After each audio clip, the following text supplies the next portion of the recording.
कर्नाटक कांग्रेस में डीके शिव कुमार सिर्फ इसीलिए पावरफुल नहीं है कि गांधी परिवार को लेकर निष्ठावान है या उन्होंने बीजेपी को हराकर कांग्रेस को चुनाव जीतने का करिश्मा दिखाया। डीके इसीलिए भी पावरफुल है कि बीजेपी के साथ साथ कांग्रेस के अंदर वाले विपक्ष से लड़कर खुद को साबित किया। जितना बड़ा डीके का सपोर्ट बेस है उससे कम नहीं एंटी कैंप का बेस, फिर भी डीके की धाक को कोई हिला नहीं पा रहा। कर्नाटक कांग्रेस में बहुत कुछ चल रहा है। सीएम से लेकर कांग्रेस अध्यक्ष बदलने की अटकलें उठती गिरती रहती हैं।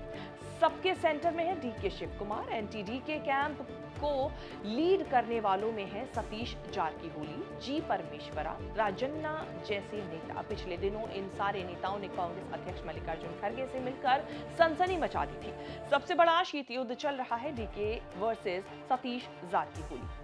डीके सीएम की नेचुरल दावेदार माने जाते हैं, लेकिन सतीश जारकीहोली की भी धुन है कि सीएम मुझे होना चाहिए। प्रदेश कांग्रेस अध्यक्ष बदलने के भी मिशन पर है सतीश। इसी सबके बीच एक मुलाकात ने कर्नाटक की राजनीति में खलबली मचा दी है। डीके शिव कुमार के भाई डीके सुरेश कुमार और सतीश जारकीहोली की मुलाकात हुई।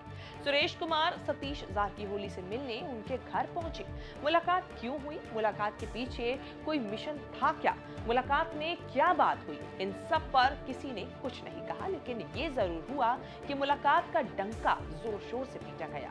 सोशल मीडिया पर डीके सुरेश और सतीश जारकीहोली ने अपने अपने हैंडल से एक ही फोटो शेयर की।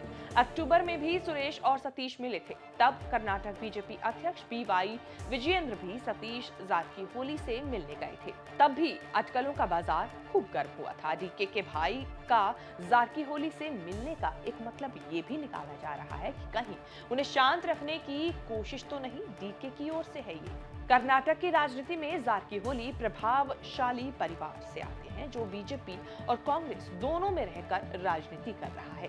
दोनों पार्टियों की राजनीति को अपने हिसाब से घुमाने की कोशिश करता है। सीएम सिद्धारमैया के कट्टर समर्थक सतीश जारकीहोली जब कांग्रेस में रहकर डीके शिव कुमार को चैलेंज कर रहे हैं, तब उनके भाई रमेश जारकीहोली कर्नाटक बीजेपी अध्यक्ष बीवाई विजयेंद्र की नाक में दम किए हुए हैं।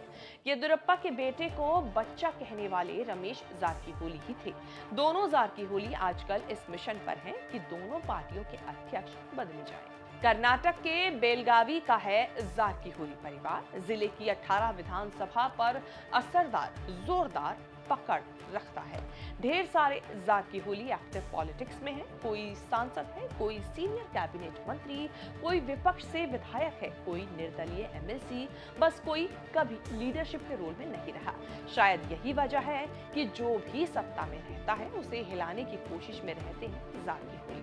सतीश जारकीहोली यमकानमर्दी सीट से विधायक हैं और कर्नाटक के पीडब्ल्यूडी मंत्री हैं।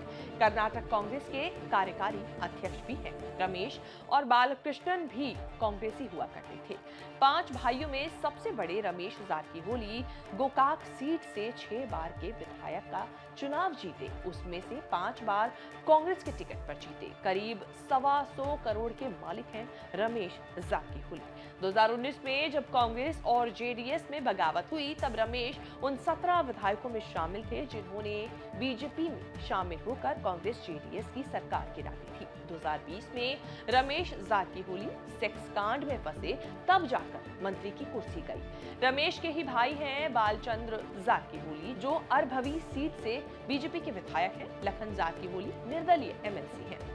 प्रियंका जारकीहोली परिवार की पहली महिला और सेकंड जनरेशन की नेता बनकर राजनीति में उतरी।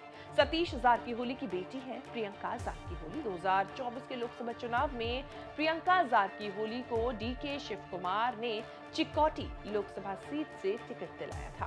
प्रियंका कांग्रेस के टिकट पर चुनाव जीतकर सांसद हैं। सतीश और रमेश के बेटे भी एक्टिव पॉलिटिक्स में हैं। फिलहाल पर्दे के पीछे से राजनीति कर रहे हैं। अलग अलग पार्टियों की राजनीति करने के कारण जारकीहोली भाइयों के बीच राजनीतिक मतभेद माना जाता है, लेकिन मनभेद नहीं है। जहां परिवार की बात आती है, पूरा परिवार एकजुट हो जाता है ताकि ब्रांड जारकीहोली कमजोर न पड़े। परिवार की बेटी प्रियंका जारकीहोली की पॉलिटिकल एंट्री हुई तो बीजेपी वाले जारकीहोली ने भी पूरा साथ निभाया।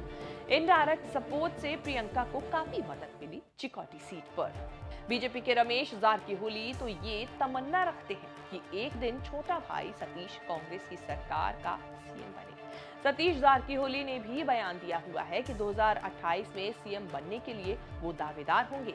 बेटी प्रियंका भी पिता को सीएम देखना चाहती है। उन्होंने पिछले दिनों बयान दिया था कि सिद्धारमैया को डिस्टर्ब नहीं करना चाहते, इसीलिए 2028 के चुनाव में दावेदार होंगे। बेलगावी जिले में जारकीहोली परिवार का दबदबा है। वहीं कांग्रेस की एक और बड़ी नेता और महिला विकास मंत्री लक्ष्मी हेबालकर के परिवार का भी गढ़ है, लेकिन कुछ समय से हेबालकर परिवार कमजोर पड़ने लगा है। लक्ष्मी हेबालकर के बेटे मृणाल बीजेपी के जगदीश शेट्टार से चुनाव हार गए थे और अब ये शेष भारत में रिपोर्ट हमने आपको दिखाई पूरी चुनाव से जुड़ी जो वहां का मुद्दा कर्नाटक में चल रहा है। उम्मीद है ये रिपोर्ट आपको पसंद आई होगी। इस तरह की खबरें आगे भी देखने के लिए बने रहें न्यूज़ तक के साथ।